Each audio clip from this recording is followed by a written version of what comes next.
live. So, all right. First, the sponsors. I want to thank everybody at www.johnbartoloshow.com. I want to thank all the sponsors, Right On Optics, Blackwater Ammunition, Galco Leather Holsters, Volquartsen Firearms, of course. And then Gallo Technologies for the walls. I got to thank Manscaped, too. Your balls will thank you. Forget that that's behind me, but I get a kick out of it. So we got a special guest today. He's been on the show before, but we're going to talk about all things current, everything new, SHOT Show, everything in between, what's going on with his company, everything exciting. Scott Volquartsen. Thank you for having me. What's going on? Very, very, very formal. Thank you for having me. I appreciate that. Listen, this is awesome. I haven't had you in studio yet. We had some dinner last night. We had a lot of dessert. It was weird and fun, but getting to catch up with you and spend time with you, it's awesome to spend as much time as I can with like-minded individuals. So I'm excited. This is a fun time. It could potentially be a really fun time if we can get out of this COVID and start to move the ball forward, but we have some unique circumstances. We don't know what's going to happen. We don't know what's going to happen with SHOT Show. We don't know what's going to happen with any of this stuff. How do you see it playing out? It's hard to plan for anything right Pull now. that mic closer to your face. I can't hear you. Okay. Get it? Like, make love to it. That better? Mm-hmm. No, it's hard to plan for anything right now. I mean, it's a disaster. they say they want to have SHOT Show, but I don't see how that happens with guys wearing masks and, you know, 250 people capped, potentially maybe only 1,000. The whole thing's a motherfucker. But the NSSF, so it's interesting enough, the NSSF has created kind of this hard deadline, and maybe the second we'll have some answers on some guidance. But they did do the floor plan the other day, which I thought was a little interesting. But I just don't like how they handcuff the industry for an extended period of time over this. I don't think anybody likes that. I don't think that's a foregone conclusion. But it is what it is. So how do you as a company prepare, and how do you get your mind right around the situation? That's the million-dollar question. what we've been doing is we're planning as if there's going to be a SHOT Show, but we're making a lot of plans to pivot should that not happen. And we obviously, if they have the show, it's going to look completely different than what we've done in the past. So we're making plans to how can we stream stuff to the dealers that aren't going to be there. Yeah, I mean, it comes down to what do you do if there isn't a show? You know, what do you do? Do you do a home event? Do you scrap the plan, and do something else? I mean, as an owner, it's frustrating because you're a little bit handcuffed, but then when you free up that extra marketing money, where you put that wise spend is what's going to matter. You know, what you do is going to matter. So what we're looking at doing is having a couple different events. Bringing, whether it's the dealers, ambassadors, whoever it is, to us so we can kind of control the event. Get the media, control everything, control the whole spend. Yeah. It's the best way to do it. I'd like that. I think that's a smart play. That's what we talked about when we had the group session. I think that's the way to go, and I think that's going to be a little bit of the direction of everybody in the future. I think everybody's going to cap out their booth space or booth size or their goal for booth size because how many people can you put into a booth, right? At some point, it comes down to, like, everybody wants to go to SHOT Show. Like, they think, like, some crazy shit happens there. Like, it's, you know, the streets are paved in gold. They're not. But the reality is this is a trying year. And as a manufacturer, you know, I meant it when I said it. I think I said it to you not long ago. You've done a fantastic job inadvertently doing great marketing and curating great talent. And sometimes that's the best way for it to happen. It's not scripted because you don't know if Colby's going to grow up to be a psychopath or, it's not by design. So you kind of reach that point where it's like, you kind of got to get a little bit lucky and get a good group of young shooters. And you've done that. So now is a great opportunity to go back to the deck and reevaluate and figure out what the next steps are and what you want to do. You know, what that looks like. You know, I don't know, but I think it's going to be fun finding out. And if you look at it from that aspect, that it is fun to find out, it is fun to be able, and that's what's fun about being a small company is we can pivot. You know, we don't have to sit in a boardroom and make a ton of decisions. We can pivot as we go, and, you know, nobody has the answers right now. No one's going to. But the reality is just taking the right steps. And the first steps are, I think, bringing some of the events and some of the stuff in-house and organizing a little bit of an in-house experience. I think that's step one. But I think every company needs that. This is just forcing us to do it. So I think that's, you know, whether you bring 10 people out, 20 people out, whatever the scale is, whatever that looks like, I think those are the first steps. Now, how you grow it from there and how you develop it from there and what that looks like, maybe you can reel it back, maybe you can make it bigger. But I think at the very least, every good dealer and potential dealer loves the idea of getting to walk the floor, and you can create a media event out of it. You can literally create 7 or 8 different media experiences through that. And whether they're sitting with you and you're taking pictures, whether they're walking the floor and you're taking pictures, that's something that creates a buzz. People will start talking, hey, what are they doing there? What's going on? What's exciting? I think there's tremendous holes in the marketplace and room for growth, especially on that side. So it's just a matter of how you want to grow it, because you pretty much dominate the rimfire market, essentially. I mean, I don't see any other major players in there, and you make it fun. And the amount of people that reached out to me even after giving Valentina that gun showed me that, that I just think it's a lot of fun. I think it's a fun marketplace to play around with, and I think you're going to do great things in it.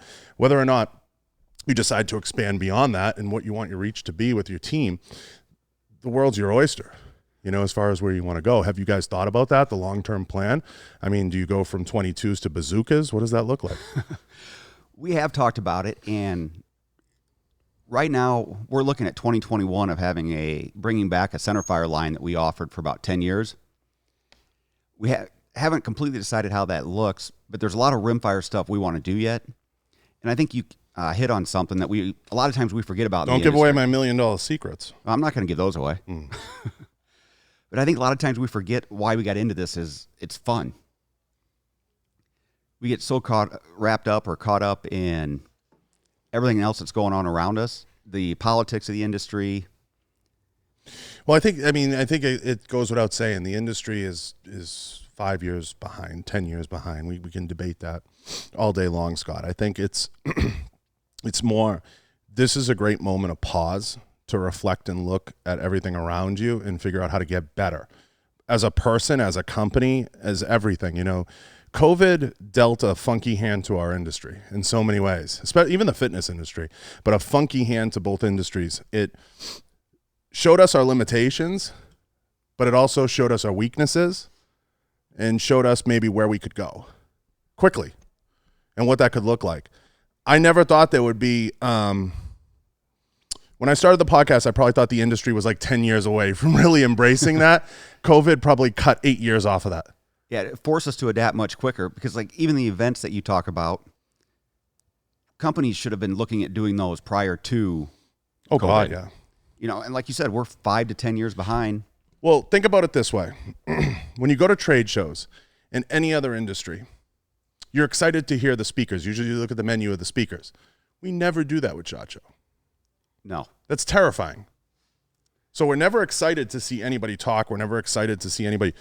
And I've thought about this 100 times. I'd love to go and see a panel with somebody like you on it. I'd love to go. But we don't do a good job highlighting what I think are the true strengths of the industry.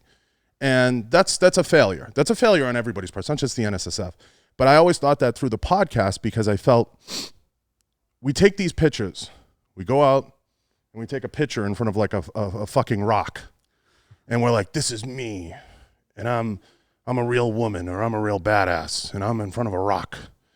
Yeah, like that's the gun industry. There's no context, right? So it's easy for anybody to take that picture and be like, Colby's a psycho, or Cheyenne's a psycho, or this one or that one, whoever. It doesn't matter, John. But we need to create context. And the only way to do that is to have conversations, have dialogue, have very adult talks about things we like, things we don't like, where we see the market going, what's happening.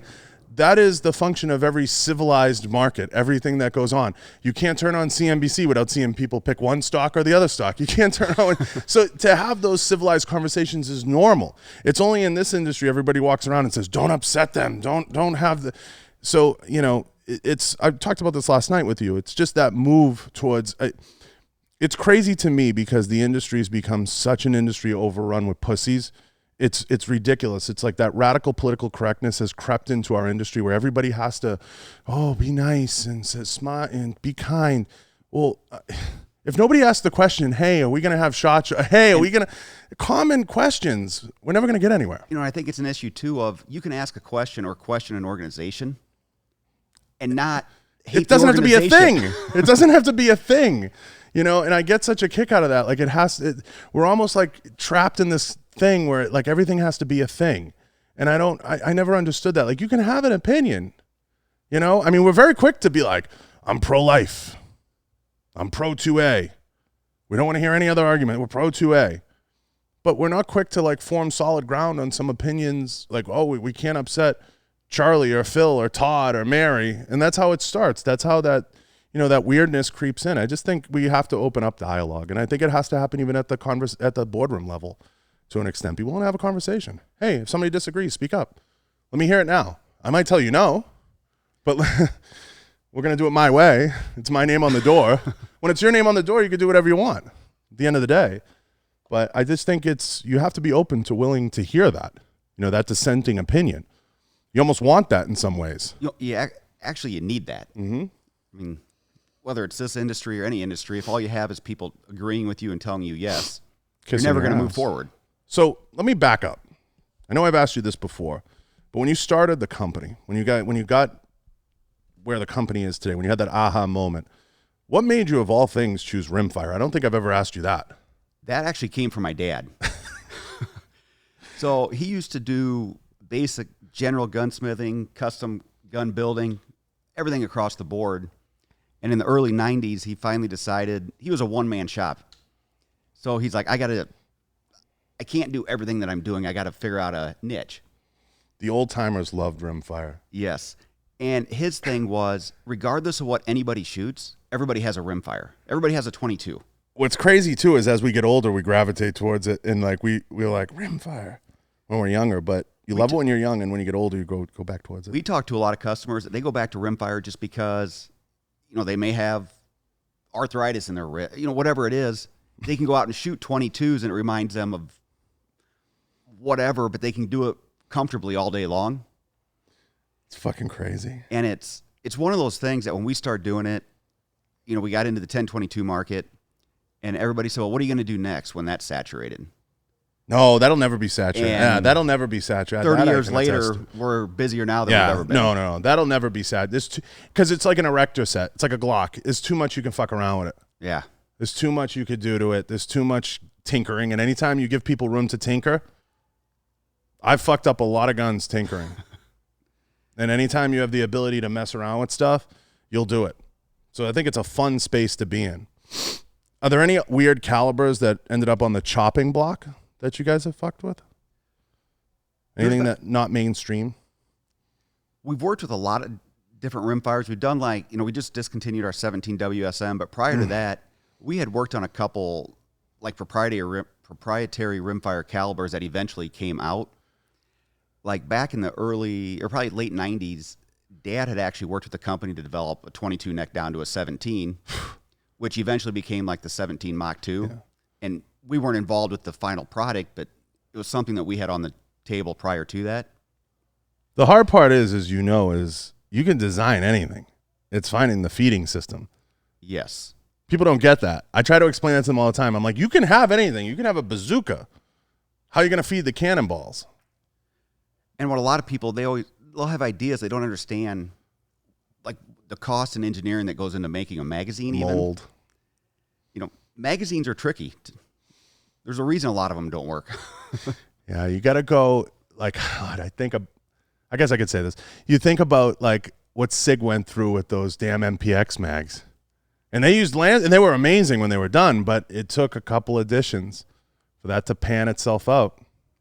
And I look at like just the molds. So when you go through that design process, do you factor in the cost first of what the end product might be, or do you start with the dream? We start with the dream. We build the product, we design the product, and then we go back and figure out what it's going to cost us. Fuck. And will anybody pay that for it? It's nice to have money. You can do that. And it's funny because we've had guys over the years say, why don't you build like an economy version? No, I don't think that's a good space. But what happens every time we try to build the economy one, by the time we get done, it's the exact same cost as what we started with, because it's once you're in the mindset of going full throttle, trying to build something halfway is almost impossible. Well, I think once you make cheap, the bad term. I think once you make cheap guns, you're making cheap guns. I know there's no other way to put it. Like, you're making a production, run-of-the-mill, crank it off the lot product. And I don't think anybody goes into something wanting to do that. Now, And I would almost say it changes the mindset of everybody working on the products too. If all you're building is what we consider top of the line, they know no matter what they're working on, that's what it's going to end up as. If you start letting it creep in that, well, this is for the cheaper model or less expensive model, it changes that entire mindset to me from the top to the bottom of the company. I want to ask you this. What do you think the market's missing right now? What do you think, if you pie in the sky, you could design anything, what do you think the market's missing right now that not necessarily you could deliver, but just you kind of sit back and you say, geez, I wish we'd see this? That's a tough one. Oh, I stumped him. I never stumped a guy with glasses before.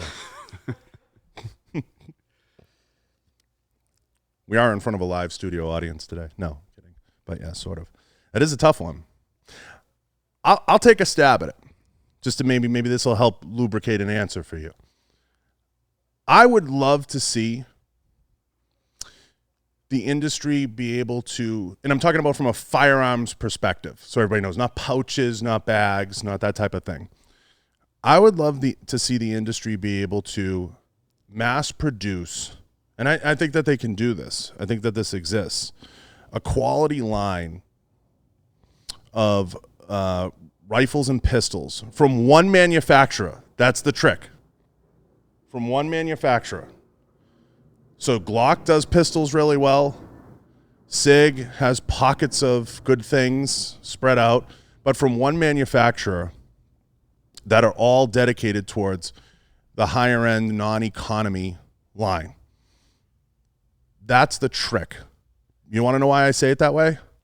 Nobody's done it. Christensen's kind of knocking on the door with some things they have, but I think you're in a right position based on some things I'm not going to say that we talked about, but I think you're in an interesting position because you can sneak in the side door and do it. And I think you already have the name, the brand recognition, but I'm talking about a complete line of quality products from the rifle to the pistol, all the way down to the rimfire, that people can go and just, I want this, this, and this. Because the idea is to turn a customer into a client, and they don't want to buy one thing. Your products become sticky at that point. They want to buy 5. And that's where we do have a lot of customers waiting for that next evolution from us, from the rimfire line, where they're looking at us coming out with something, whether it be the centerfire pistol, rifle, because they've attached themselves to our line. They've become customers, become friends, clients. But obviously the rimfires have limitations of what they can do. From a caliber perspective, selfishly, I'd love to see a high-quality PCC in 5.7. That's my selfish want, if I was giving you, like, the selfish desire, because I guess I didn't answer my own question the right way. But from a selfish standpoint, I would say a 5.7 in PCC. I don't know anyone that does, like, one that's, like, lights out that I have to have. Like, I have to have product. That's always been a selfish desire. I think 5.7's a fun, nasty little round. That would be fun. I think that would be cool. There's a lot of stuff out there when you get your wheels cranking that can send you as an engineer and as a leader down incredible rabbit holes. Do you ever go down rabbit holes for weeks at a time, and then you just wake up one morning and you're like, what the fuck am I doing? And you throw it all in the trash? We've had a lot of ideas that end up in the what do they call it? The what's that bin called? What's the bin called? It's not the recyclables, the scrap. Oh, the scrap pile? The scrap pile. That end up in the scrap pile. Like, what has ended up in the scrap pile that you're like, what the fuck was I working on? That you just wake up one day and it all goes in there. We've had a couple different, we had a lightweight rifle design that we worked on years ago that as we were going through, we're like, this is going to be so cool. We got done and we looked at it and we're like, this thing's ugly as sin. It's ugly? Well, maybe somebody will. Like, nobody's going to buy it. We don't even want it. Now, does that go in the scrap bin, or do you have, like, the Boneyard Hall of Fame? Some of them we save and put them in the vault as reminders not to go back down that road. Others end up in the metal pile. Yeah. But you have to do that in order to develop new product. You're going to have failures. Yeah, I mean, I've had crazy dreams of, and guys listening will know what I'm talking about. Clint Hansen would slap me if he heard this. The 357 SIG in PCC. And he was like, I'm not doing a run of 357 SIG barrels. Like, it's not happening. I was like, but I'm telling you, this is the future. Like, I had it all mapped out in my mind. That was when he was pushing Valkyrie. And we all know how that ended. That leads to an interesting question for you. Some calibers fail that we think we're so certain they're going to succeed, right? Through the years, we come across so much of that shit. Valkyrie's one that comes to mind. I would say, before that, we were so certain about 40, and 40 had its successes, but now we're seeing the market. Really, 40 had its successes for, 15 years? Really, there's a 15-year run in there. 20-year, call it 20. And now everybody, that SAP is kind of coming out, and everyone's going back to the 9 or the 45, and it's kind of self-regulating. Does it ever surprise you, some calibers that don't make it when you look out there? In a way, yes, but a lot of times no, because there's so many different calibers out there. Thousands. And it seems like some of those interesting calibers, they almost get like a cult following. 10 mil, 300. Yeah. I wouldn't say 300 blackout's a cult following. I think 300 blackout's viable. I think it's very viable. I like it. And I think the other part that you run into is sometimes customers have a trouble latching onto a new caliber because they're afraid it's going to go away. They don't want to invest in a firearm. We still hear from people that bought a Remington 5mm, whatever, 40 years ago that was, that still have the rifles trying to find ammunition or they have ammunition and they're still looking for a rifle to shoot it. Yeah, I mean, when you get into those funky specialty rounds, if you're not having like Gunworks make it, which Gunworks is an interesting concept that makes me think you use sometimes what Aaron's doing over there, Skip's doing over there, but there's limitations, right? So like when you get into like 7mm, like I had to say to a friend the other day, I'm like, are you doing like hand loads at home? I'm like, because you're getting into like some really interesting territory. So I don't think people realize when they go down those rabbit holes of specialty cartridges, what they're really getting into and what that looks like. I mean, by and large, the average 7mm buyer isn't buying off the rack ammunition. Right. Unless they're just testing. And with us doing so much semi-auto, I don't think people understand how much testing and design work has to go into even the slightest caliber change. Tons. Just because it may have similar pressures or may have similar ballistics, the engineering behind it may be completely different. How long does it take to engineer a firearm from start to finish for you? A new product. Typically, by the time we test it out, it could be 6 to 9 months. That's quick. It's actually relatively quick. And we're able to do a lot of that because we do almost all of our machining in-house. So it helps speed up that process. The question I have for you, the bigger question too I have for you is, do you ever look out there and you see some of these companies that start up or they get rolling, and do you spot their failures? Do you have like that eye to be like, I can see where that went bad? Yeah. Now that I've been doing this for a long time, I never thought I had that ability. The eye to see that. But I've been doing it long enough now that I can see stuff, and I'll say, if that were us, I would do it differently, or I would try this approach. A glaring example, I guess, is like you look at the stock game is a perfect example. There's companies out there, like we saw it with SAC, okay? When SAC came in, they were trying to push these semi-custom long-range rifles. And they were trying to put J. Allen stocks on them for $1,000. I was talking to Ryan McMillan about this. Everybody was trying to push that $1,000 stock game. And that was when the market was like literally dropping out of that market, which is why J. Allen's, well, there's a number of reasons why J. Allen sold, but there's a lot of factors. But that polymer composite market was coming in so hard, and you still saw companies beating that drum of like, you need $1,000 steel or this or whatever. This is space age or whatever.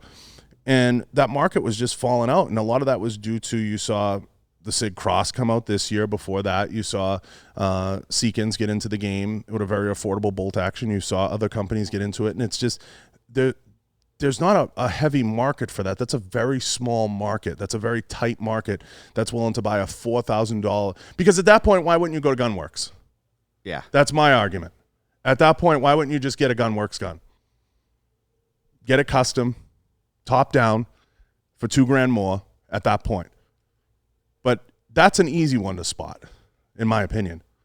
But some people still hang on to trying to push what I think is a dying agenda. And, you know, we see it now in even some soft goods spaces, people that push like, you know, the heavy molly, tactical looking stuff. And that market's just dropping out. People don't want that. They want simple. They want easy. They want like more of like a bag that looks like a bag. They don't want something covered in molly, you know? But some are harder to spot. And I think one of the things that I see a lot of is, and this is something I'm proud of, that we've stuck with rimfires for so long. I see a lot of companies that they latch on to whatever the latest craze is or the latest whatever is popular on social media, and they don't ever really establish an identity of what they are and what they're trying to do. You're going into a rabbit hole. There's to me, there's a couple critical failures brands make. Nobody ever sits in a room and establishes what's your brand message. You and I could go ask 20 companies, and I think 3 might have an answer. What's your brand ID? What's your brand message? What's your brand story? They wouldn't be able to answer it. We both know that. That's one. 2, they never do a great job establishing a content creation plan, one that's repeatable that they can execute repeatedly. Thirdly, they never get their SKUs in line. It doesn't matter if you're making high-end custom stuff to the lowest of low end. There are companies out there, and we all know them. They have SKUs that probably haven't sold in 5 years, or they're selling very little numbers. They're never reshaping their SKUs. They're never doing anything to jazz up their line. And those are some of the most glaring mistakes. And it's a matter of just sitting in a room and being critical to yourself. And we've been guilty of that in the past, where we'll look at products and we're like, why do we still offer that? And then we'll pull up reports and numbers, and it's almost embarrassing that it's still in our catalog. We sold 2. Yeah, we sold 6 this year, and it takes all this machine. What do we think? And I'll be honest, it's tough sometimes, a product that you help develop or your design, baby, to just get rid of it. But you have to do that in order to put the emphasis on the new stuff, the new SKUs that are what people want. And it allows you to market those products better. I mean, there's a lot of times that less is more when it comes to your product line. 100%. But I think that's a fear. They think they have to have like this robust. You can backfill in your SKUs with a lot of outside stuff that you're not making or running your machines to make. So you can backfill. But I think that's a mistake a lot of brands make by trying to force feed product down people's throats. We see that sometimes in the pistol game. You know, people start chasing it. They want to come out with like 10 different pistols, 5 different stocks, 3 different rails. And I'm like, do you need that many pistols? Well, and I think if you think about the way our industry's set up with dealer distribution, it makes it tough on a dealer when you have one basic pistol with all those different SKUs. We've seen it because we used to offer way too many SKUs. I'll be 100% honest. And what happened would be, we'd have dealers at SHOT Show or whatever the show would be. They would come in and say, I just don't know which one my customer is going to want, and I'm afraid to just put it on the shelf and have the wrong one. Right. So we started scaling back our product line, made it easier, and in turn, it's made it much easier for the dealers to be able to carry the product and become very familiar with the product. What's the smartest decision you've made in business?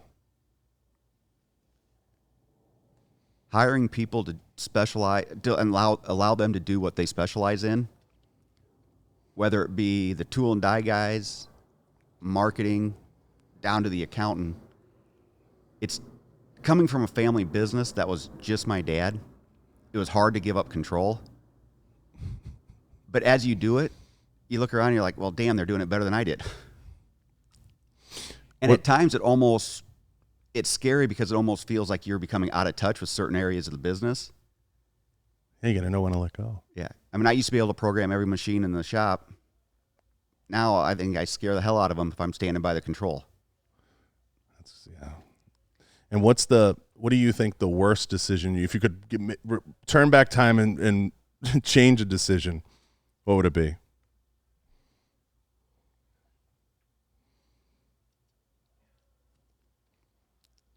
Probably trying to micromanage every aspect of it. That, and the other thing that we've been guilty of, and we've talked about this offline, is you have a new idea, whether it be marketing or whatever. You put it out there for 2 weeks, and then you start second guessing yourself.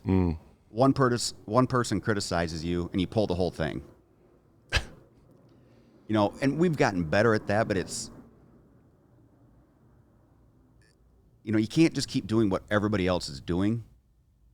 You have to develop your own strategy that works for our company or for our brand. And back to your other question on the other thing we've done well is, besides do that, is something we've done over the last 5 to 10 years that I'm really proud of, is we've established a lot of very good relationships with people in the industry. Where I came from, where my dad's era was, that older generation was all very secretive and proprietary. I mean, I have stories I could go on forever about what my dad did to try to hide stuff of what, like his designs or his ideas. And then as we've, evolved, we figured out we're just going to do it to the best of our ability and better than anybody else can. And if they try to copy us, they try to copy us. Yeah, and what sometimes I want to say this the right way. What sometimes, and I've been through this in manufacturing, what sometimes the old timers don't realize is the best thing you can do as a business is take an idea that already exists and be able to produce it cheaper and easier than everybody else. It doesn't have to be this revolutionary flying midget or ninja. It just has to be produced in a way that you're doing it for $2 or $3 or $4 less than everybody else. And if you're doing that, you can literally make a bicycle $4 cheaper than everybody else, and you're going to win the market. Now, not everybody necessarily wants to do that because that's not exactly revolutionary, and that's not changing the game. That's not being innovative. So at the end of the day, you have to show varying degrees of innovation. You have to improve as a brand, and you have to continue to want to strive into new spaces. But have all the great ideas been thought of is the $1 million question, one. And two, what ideas are left on the table to explore? Because we haven't had, in my opinion, a change in the manufacturing of firearms or a radical, like there has not been a product in the last 25 years, probably since polymer has come in, which I'll throw a blanket statement out there of polymer has come in, that we've been like, whoa, that's a game changer. Because look at everything that's coming out now that we're excited about. You take something like, I'll pick on SIG. I'll pick on the SIG Cross, for example. All they did was take a bolt action, make it look tactical, and produce it cheaper than everybody else. You can't buy an action for less than $800. They're making a gun for $1,400. Complete. So one, have all the great ideas been thought of? And two, where can it go if they haven't? It's a question. It's tough to come out with something completely innovative and new. It's hard. It's a question that'll haunt us. It'll haunt, the boardroom, the marketing room. It's what's hard. But I do think, that doesn't mean bad for the industry. I say it all the time. Soft goods has been the largest growth point of the industry. There's no question. Clothing has gotten 50 times better. We all don't look like idiots walking around anymore. The clothing has gotten 50 times better. And that's a good thing, and that has to improve. And I think that's just a function of people saying, I don't want to wear pants with 97 pockets. Can we do 5? Can we maybe tone it down a click? And I think a lot of that even has trickled into the rifle market and into the shooting world, where it's like less is more. Like you said, the SKUs being a little bit less, dialing in what you're doing, making it better, improving, offering more, and just being a better server to your community. And it's something like even the products we've offered for 20, 30 years, they're always constantly being evaluated and improved. One, the technology's gotten so much better. So we've come up with better ways to do it. Or we've discovered maybe, okay, this wasn't it was the best. How at the time we did it, it was the best we could do. But there's a much better way to do that now. So a lot of times we have to tell ourselves that we were wrong or we didn't know. And one of the toughest things to do a lot of times is swallow your pride or your ego. It's the hardest thing for an owner. And admit, say, okay, I was wrong on that. Let's do it this way. I say it all the time, Scott. The hardest thing for an owner or engineer, especially because the engineering mindset, because they want to measure 47 times. And I get that. They want to measure 47 times. But they fail sometimes to execute. If we've learned anything from Amazon, Bezos, anybody, it pays to be first, not right. So sometimes getting into the space, if you have a great new innovation, if you have that new golden ticket, but you don't have it completely where you want it to be, you have to start that process of executing on the idea at some point, because it pays to be first, to get to the space. Now, that only works when you're being completely innovative. So if you're drawing a spectrum wheel and you're being completely innovative, it's totally new. Nobody's been there. Get there first. Yes. You can dial in and tweak. There is a little forgiveness built into that. It'll be limited. And if you're willing to listen, sometimes getting it out there, obviously we want it to work 100% when you got to be at 85 or 90. Yes. But sometimes we'll have customers that on a new product or even a product we've offered for a while, they'll come back and say, well, why don't you do it this way? And your first reaction is, well, we did it the right. And then you're like, well, that's a really good question. You're always trying to dial in fit, finish, and function. You're always trying to dial that in. But that's one of the things that I think in the industry, you got to get there first. So when you have that complete spectrum shift of innovation, when you're like, okay, we're going to do something that hasn't been done, which is always the dream, right? As an engineer, you have to, as an engineer, sometimes, as you said, set your ego aside enough to be like, we're there.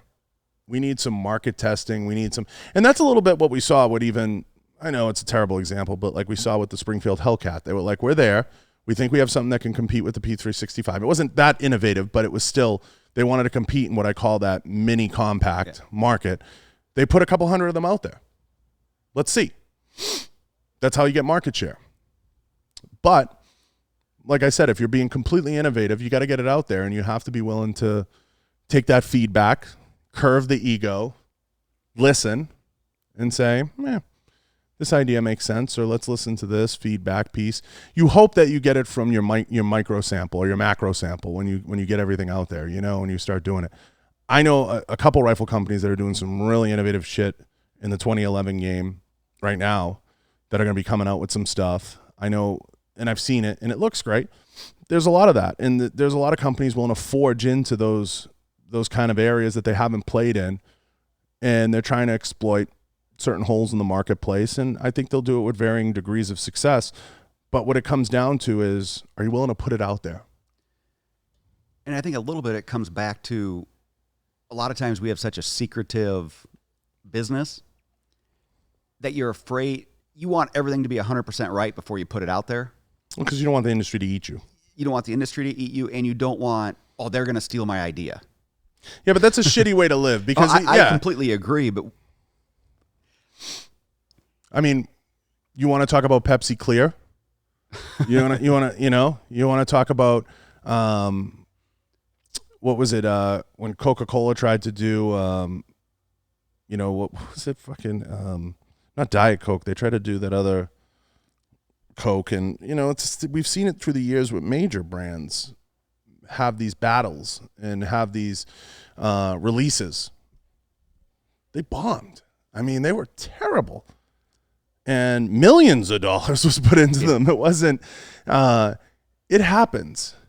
For years in the firearms business, they've been chasing the 10 millimeter PCC. That's like a quiet, untalked about thing.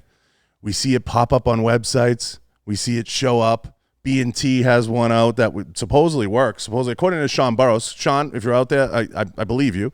It runs. But we're still kind of like, well, how does it feed? How does it work? We haven't seen enough of it, but there's rumors. but that's one that everybody's chased. So we see it in pockets of varying degrees of success. You just have to be willing to put it out there, and you have to be willing to take the feedback and take the lumps and then move forward and make the adjustments if you feel good about the basis of what you're doing. The bones of Amazon were great because what he did was he created a better delivery method for the products that you want. Don't forget, he started with books, and he put almost every book chain out of business in the process, among other things, putting it out of business. But he saw a better delivery system to get products to the end user. And essentially now Amazon has morphed into a shipping company that sells stuff. But the one thing they've always done well is the customer experience. Right. I mean, we're going to get to that, yeah. From start to finish, they make it super easy to get the product delivered to your door. How important is customer experience to you? Extremely important. And we take it, like, in my opinion, it's on every level of, from whether they're ordering a $12 extractor from us or a complete firearm. It's something we've been working on, and we have a long ways to go, but it's something we've been working on, improving that customer experience. Because I'm a big believer that there's no better form of advertising than word of mouth. And, we're out here in Vegas. There's no better example of how they do the customer experience out here. Right. If you want to go gamble and lose, they'll make you feel so good about it that you want to come back and do it next time. All it takes is a buffet ticket. The thing is with customer experience, I obsess over that. And this is something I've had to let go because the industry's just not there. There's forward-thinking guys like yourself. I know I've had the talk with Keith and Katie at Kenzie's. I've had, I spent a lot of time, not just on the podcast, but after the podcast with Skip over at, Gunworks, because he's got it really dialed in. But when you're selling $10,000 rifles, you need to have that customer experience dialed in. I think the scope market does some things really well because they're offering those lifetime warranties. They have departments dedicated towards picking up the phone and handling it. And I think the customer experience thing is tricky. You have to analyze it from a couple of different ways. One, you got to get in a room with your marketing department and have your customer experience at a social at a social level, at a macro level, dialed in. What are our responses? How do we handle something? How do we escalate an issue? That's one. Two, how do we de-escalate an issue? How do we help somebody that maybe is having a problem? Are we putting enough content out there for the end user to kind of have a dialed in experience, and they're not calling us for saying, how does the gun go bang? Right? Basic questions, because you have a lot of new gun owners out there. We'll get to that. But the customer experience thing is tremendous and can be analyzed 80 different ways. I think where I get frustrated as far as the industry goes is there's a couple things. We could do better as an industry understanding who our customers are and who our clients are. And there's a difference. And coming from the banking world, I understood that really good because we spend a lot of time talking about sticky products. A mortgage is a sticky product. A credit card is a sticky product. You tend to not change those that often. So the push was always to get as many sticky products in somebody's hands. In the firearms business, sticky products and brand loyalty is something you look at, like a brand like SIG has done a good job dialing in with the Legion program we talked about before. I think paywalls are extension of that. We've talked about that, and there's never been a better time to explore that as a brand. I think creating entertainment experiences or YouTube experiences for the end user is an extension of that. And developing the overall culture of your brand can speak to customer service because you can answer a lot of questions in that stuff. And you could say, well, we have a lot of content available here, or we have this available here, or we have all these common FAQs answered here. And I think that's the base level, but as an industry, we do a bad job. Brownells has done a pretty good job of it. Yes, they have. Pete does a good job with that. But I think that's something that really requires a team and really requires a focus. I've been at brands that they have like one marketing guy, and they're like, we really want to peel into this. I'm like, well, if you really want to peel into this, you got to bring in like 3-4 people to like knock this out and create all those video-based FAQs, all the video-based stuff that answers all those questions. That's a project. That's a 6-month project. And something we've learned recently, or something we've been doing recently, is with all the new gun owners out there, sometimes like the simplest FAQ video or how-to video, which is second nature for us, makes all the difference in the world for the customer experience when they get the part. Huge. Especially with our aftermarket, lineup of parts. For a long time, we were horrible with the instructions we sent and the lack of videos to be able to do these. So we've started addressing that, and I think the smart play for a brand, if I may give away the medicine, is I think when you buy a high-end gun, if you spend $2,000, $3,000, $4,000, you're in that space, those people should get a dedicated email or should be on a dedicated list that specifically answers a lot of those things. That, hey, we're going to send you an introductory email that addresses everything associated with your rifle. I know if I got that, I'd be like, wow, like this company's really there. Suggested scopes, suggested this, because those create sales opportunities, right? But there's not a company out there that takes enough pride yet in what they do to really dial that in a way that's customized to the end user. And it's just because the business really, whether it's support staff, everything else just isn't there yet. We're starting to see snippets of it, but getting there is the hard part. And I think something we've been guilty of, and I see it with other places too, you're always worried about acquiring the new customer. Oh, yeah. Versus chasing the sale. You chase that new one instead of cater the old one. Cater the one that's already your customer. Mm-hmm. They've already spent money with you. And those are the guys that are going to become your de facto salesman and, sell your next firearm for you. The key, I think, in that is you have to draw a line. Is it at one product we're going to start to really speak to that audience? Is it at 2? Is it at 2.5? Is it at 3? In a perfect world, it's at 1. But the reality, or at none. But the reality is you might have to say, we're going to pull a list, if you have the ability to do it, of everybody that spent $5,000 or more. And that's going to be like our targeted Volquartsen elite program. See where I'm going with this? And then we can start to cater to that audience. Whether it be the next purchase, you get 10% off. And here's, frequently asked questions about your products that you've bought. Here's, or potentially bought. Here's upcoming sales, events. Here's a word from our esteemed pro shooter, whatever that is. And that's going to start to burn into the customer, that client experience, where they're going to feel like, wow, geez, there's a lot of information here. I can, learn from this and I can take this in. And then push them maybe to whatever that elite program looks like or whatever this looks like, or maybe it's a follow-up call from someone in a sales department. And that's really starting to shape and dial it in. Again, that requires bodies, that requires management, that requires ongoing service. And that's hard. Even when scopes companies, and this is the easiest example to pick on, they say lifetime warranty. Well, who handles those warranties? It's a whole department that ultimately has to handle those. Yeah. And that's a tall task, and it's easy to say, well, you have to now almost as a scope company offer a lifetime warranty because so many people are in that game. Yeah, it's almost, if you're not going to offer it, you're probably going to lose the sale to somebody else. Right. And that's an area we try to pride ourselves on too, is with our customer service, even for the guy that buys the $10 or $12 or $15 part, because a lot of times we feel like that's their introduction to us. And a perfect example is about 2 weeks ago, a guy had trouble installing a $12 part. We sent him a quick iPhone video, nothing fancy whatsoever. He emailed back and said, I like the way you guys treated me. I just went out and bought one of your pistols. That's the best. And it was just a good reminder that, yeah, this may have only been a $12 sale.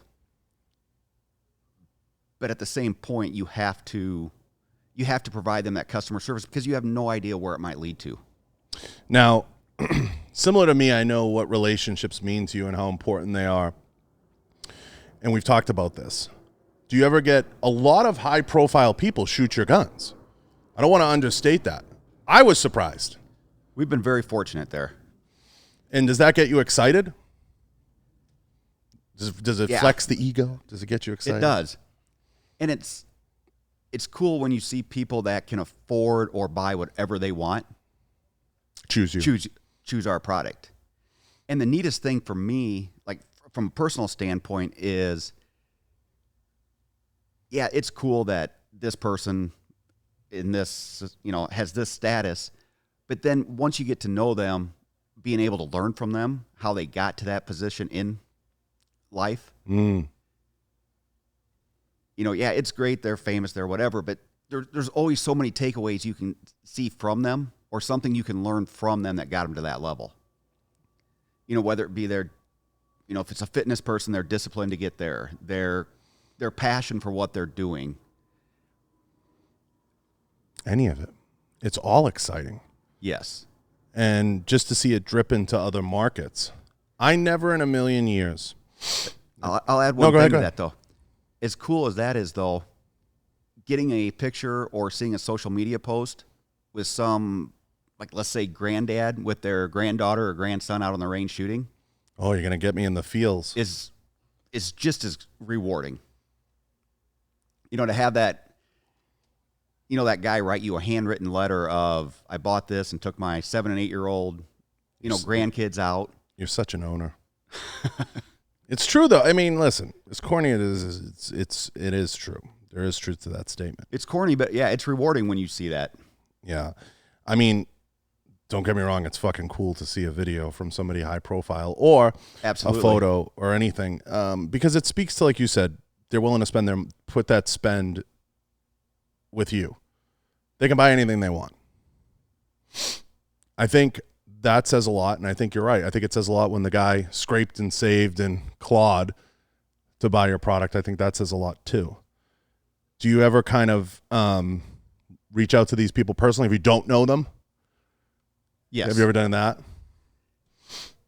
I'll reach out probably more than I should to different people. Stalker. I figure the worst they can do is say no. Right. I think what is surprising to me is I never in a million years thought I'd work with a rimfire brand and even a sponsorship capacity with the show. I learned a lot about you guys through Colby and through Cheyenne. Colby educated me quite a bit on some of the things you were doing through the years. And I never in a million years thought when you and I would talk, I think the first conversation we had, it was like almost a 2-hour conversation. I would talk to somebody as like-minded. And I probably have 7 or 8 people in the business that I click with that, like, where a lot of our ideas, 90% of them are aligned. We see the world the same. We get there in different cars, but our ideas are similar. Yes. And when you have that moment, I think it's special because I think it creates a sounding board. I don't like to use the term like you put those people in your circle, but they fall into your am I crazy test. So if I'm thinking of something, I have that level-headed friend. I have that friend that's maybe a little crazy like me. Then I have that friend that I know is going to be the dissenting opinion, but I want to hear them all. And I want to look at it from different perspectives, and I want to hear their perspective because I enjoy their perspective. Matt Wolf at Inforce is like that for me. Eric at Breakthroughs like that for me. You're like that for me. So I can kind of bounce things off of people freely, and that's what makes the industry great. I get calls in the morning from certain executives around the business on the way in. They'll say, John, this was brought up. And usually it's a radical idea. That's what people will call me with. What do you think? And if I shoot it down, it's too radical. They know, like it's gone too far. If I endorse it, I'll say, but this is the path I see, because I know they probably spoke negative on it. I'll be like, but I can see this. But the reality is, do you have the infrastructure to support that, or do you have this? And I'll look at it. But it's great to have relationships with people that kind of see the world the way you see it a little bit, but still have the ability to know that they're going to give you an honest and forthright opinion on what's out there. So I look at everybody listening too that supports the show as not just someone who writes a check and the check clears. I look at it as like, I'm here to pick up the phone and have a conversation. Hey, we're thinking of doing that. What do you think? And that sometimes is worth its weight in gold.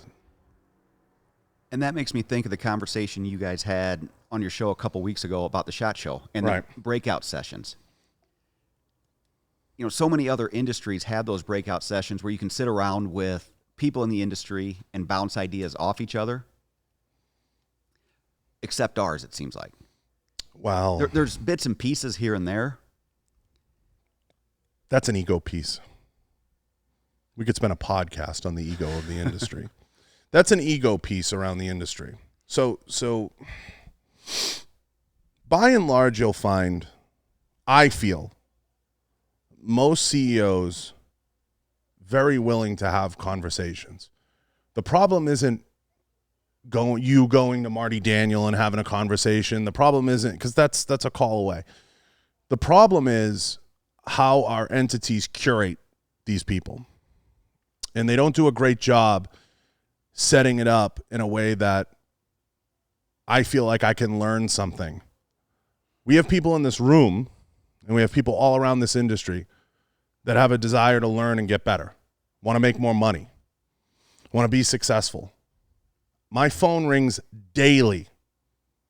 I have 500 unread text messages from people, and all of them are probably trying to figure out ways to make money. Is this a good deal? Is this a bad deal? How do I do this? What do you think of that?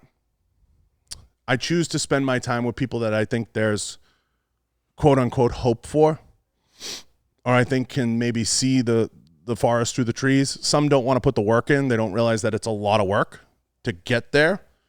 You have to establish a track record. But I think in our industry, I think I'm not negative all the time. I think that there are CEOs willing to have those conversations. We're just not curating them properly at the That's higher probably levels. a better way to say it. You know, we're just not curating that group, because I know you'd step up and have a conversation or be on a panel. I know Matt Wolf would. I know Tom Taylor would. I know Chuck War would. I know that these people would. We just don't do a great job of opening up the dialogue in a constructive way to have a conversation. And that's a failure at the NRA level, at the NSSF level, because we're too obsessed with leading with fear. And then by the time the fear dissipates, we're like, now what? Every piece of literature that's come out now, and I know you're active on LinkedIn as I am, has been, they're going to take your guns away. And a lot of it, and I think this is a tremendous failure, has to be more education-based. It's easy to repost an article, right? You see how that works? It's easy for me to take an article that's come out wherever that says, Biden plans to do this. But why aren't we, have you seen one video from an entity saying, I want to lay out these points that's an original piece of content from any of these entities? I haven't. No. I mean, maybe I'm missing something. I don't know. I feel like we're always on the defensive, letting... And then when we're not on the defensive, it's subscribe today and get 4 free pouches or get a free hat. And that shit is lame. It doesn't work. It works in a micro, immediate dose.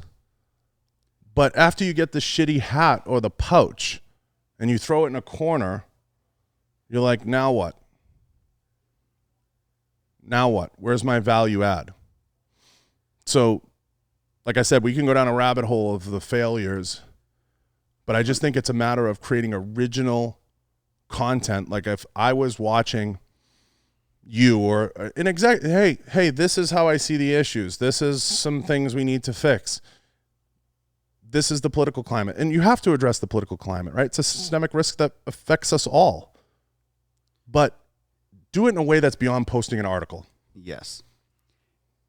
And I think as an industry, we can be much better at, trying to take those people that may not be 100% on board with the Second Amendment and slowly bring them along. We sometimes get if they're not 100% in alignment with our thoughts, Burn them. They're on the wrong side. We don't ever want to talk to them again. But we don't do a good enough job reaching out to them in a educational way to try to bring them along. And there's some that are never, just never going to agree with us. But there's a lot that I think if they were Developed and brought along in a less, I don't know if you want to say intimidating way, that they would at least see our side of things. It's a dream. Whether or not it'll happen is another story. I think, like I always bring up, I think the loss of Ackerman McQueen at the NRA level created a gaping hole in marketing. I think that there's opportunity there. And I say this all the time. I think we'd love to see the quote unquote leaders of our industry step up and do something like that and create a platform for that. But it's going to take thinking beyond some of the easy fixes, beyond waltzing out Dana Loesch or Collio Noir or the usual six faces or three, not even six, three faces of the industry to say, let's have a conversation. Got to think beyond. It might be something simple as, there's no better way than to bring and this is what I like about our rimfire line, there's no better way to bring somebody to the range and let them just try it. Before you get into a big argument with them, just take them to a range and let them put a couple rounds down range and just see what they think about it. But we're too busy engaging in arguments online that are only going to further divide. That's not even a thing. I think Instagram is dying anyway. I don't think, as far as our industry goes, I don't think that's a viable place to have a debate because you're betting on how much someone's willing to swipe down. It's not a place for that. But it becomes Tower of Babel. We're literally having to explain to people that there's paid advertisements. Have you? I brought this up 3 times, as you know, on 3 different shows because I know you're an avid listener. But that I've literally can't believe, I was like stunned that we can't be that dumb. It's not possible that I have to explain to someone what product placement is and what a paid review, So I don't want to spend 3 hours on that because it's been addressed, but no, we're not that stupid. We can't waste time on that. We have to move the ball forward in an industry where I'm literally explaining to people that people do paid reviews. What the fuck? So that's a whole nother story. But I think you're on the cusp of something. There's not another company out there, in my opinion, I'm going to flatter you for a second, that I think is as poised to make the leap into some exciting territory. I think you have the right core. I think you're further along than you think. I think you have the right infrastructure. I think you have the right people in place, if taken advantage of. I think there's no better time than now because I think you're going to free up some ching-ching, which is good. I think there's no better time than now to harness it. What you do with it is going to be up to you. And hopefully with, some good open-mindedness and some guidance, I think we can see a lot of exciting things come out of Volquartsen in the next 18 months to 2 years. And I hope you believe that too, because I see it. I wouldn't spend as much time with you or talking to you if I didn't. I think it's there. I think the bones are there. Whether or not people want to put in the work is another fucking story. We'll get to that. So I think you're poised to do a lot of fun and exciting stuff. And it goes back to what you said earlier, is a lot of times we have these ideas and we're like anybody else that we wait for them to become perfected. No. Instead of just doing them. Just execute. I come back, Scott, all the time. And I know everybody in this room is going to hate to hear it. The Tom Brady quote when he said, Drew Bledsoe yelled at him on the sideline. He said, just go out there and sling it. And sometimes you got to just sling it. You got to just take a chance moving the ball down the field. Otherwise, the ball stays in the same place. Let's just do it. And the worst case is it doesn't work. But at least we tried. And I have to credit Jessica Godwin with this. She said it. if you hate marketing, you dread getting in the room with your guy, which I don't think is the case, but let's say you do. At least sit there and take a chance. Say, let's swing for a triple. So we throw 10 grand at a triple. Maybe we get a double out of it. But at least we tried, you know? And that's what I say all the time. And I do want to see owners, and I've brought this up before, and I know this gets marketing directors excited. I want to see owners and engineers and heads of industry stop using the term ROI in their marketing room. Talk about value. I want to see them bring up value statements, not ROI statements. Well, and I think if you look at we don't use ROI a lot in our marketing meetings just because of that reason. You know, if you start looking at how do you get an ROI out of investing in customer experience, it's impossible to measure what the ROI would be there. You know, and, you know, like we've talked about it, you know, even with podcasting and stuff like that, that stuff lives. It's hard to measure an ROI on that because that stuff lives. Yeah, I mean, you can use a gazillion trackable links and you can use all that stuff and you can track additional sales through customer service and you can see opportunity. But the reality is, you know, you have to look at it like you're in a position as a brand that if you sit there and you start to go down that ROI rabbit hole, this is where I'm going. You start to go down that ROI rabbit hole, you're going to stymie everything. Yes. It's dangerous. And with our products, we realize that a $1,500 22 might not be in the budget when we do a particular show or run a particular ad. But at the same time, we want to be in that conversation that when it comes time for that person to go down, to buy a rimfire, that we're in the conversation. Mm. You know, like I've always used the analogy that we kind of want to be like the Rolex of rimfire. Not everybody wants a Rolex or wants to go down that road, but everybody's aware of what it is and what it stands for. You can't accept any imitations. No, listen, I think you're dialed in. I think you're close. I think you're closer than you think. And I'm sure we'll talk about that, but I think you're further along than you think. I appreciate, you know, you taking the time coming in. I think we're into this for like an hour and 20 minutes. I appreciate you taking the time and coming in. Well, thanks for having us. Yeah, no, listen, it means a lot. And it's not going to be the last time, I know that. Whether it's call-in, but in studio is always funner.